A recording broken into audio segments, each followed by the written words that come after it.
الله الرحمن الرحيم. الرحمن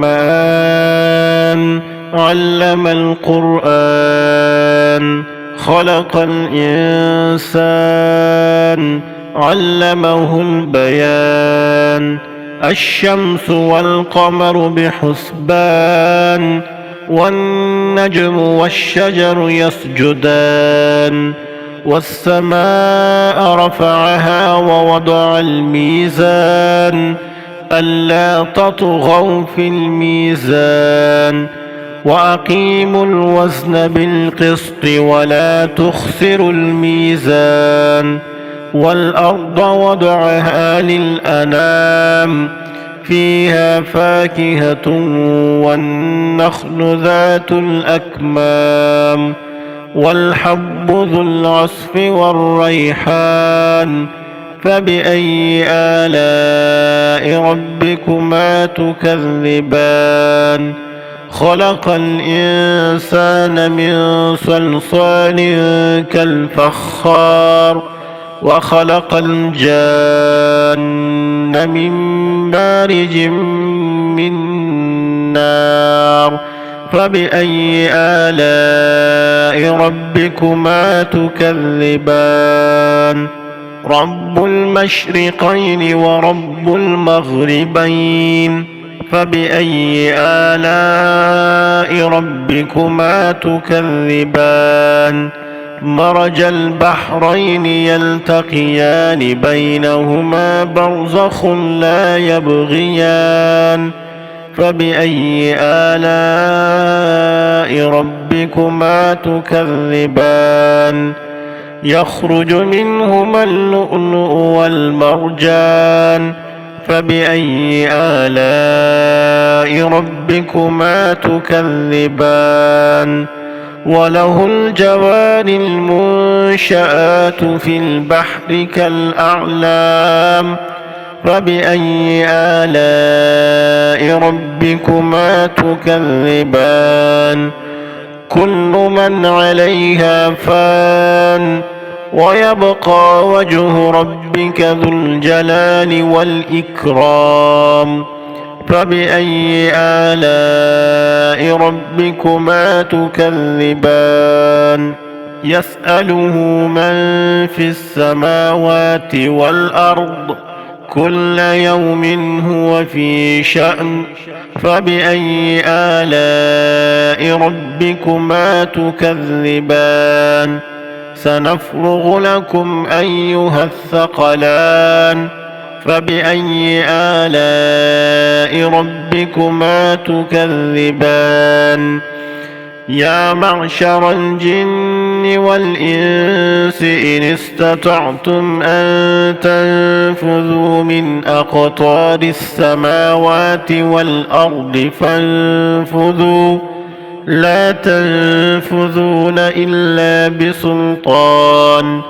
فبأي آلاء ربكما تكذبان؟ يرسل عليكما شواظ من نار ونحاس فلا تنتصران. فبأي آلاء ربكما تكذبان؟ فإذا انشقت السماء فكانت وردة كالدهان. فبأي آلاء ربكما تكذبان؟ فيومئذ لا يسأل عن ذنبه إنس ولا جان. فبأي آلاء ربكما تكذبان؟ يعرف المجرمون بسيماهم فيؤخذ بالنواصي والأقدام. فبأي آلاء ربكما تكذبان؟ هذه جهنم التي يكذب بها المجرمون، يطوفون بينها وبين حميم آن. فبأي آلاء ربكما ربكما تكذبان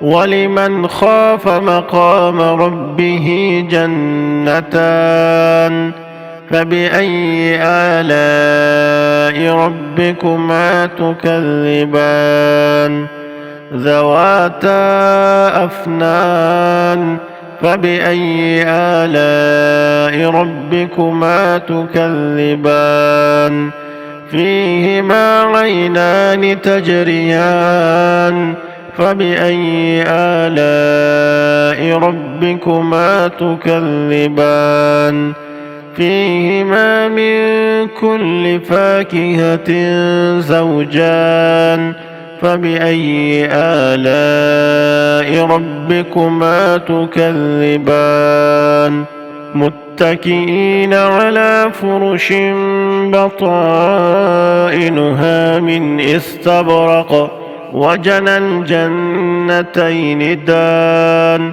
فبأي آلاء ربكما تكذبان فيهن قاصرات الطرف لم يطمثهن إنس قبلهم ولا جان فبأي آلاء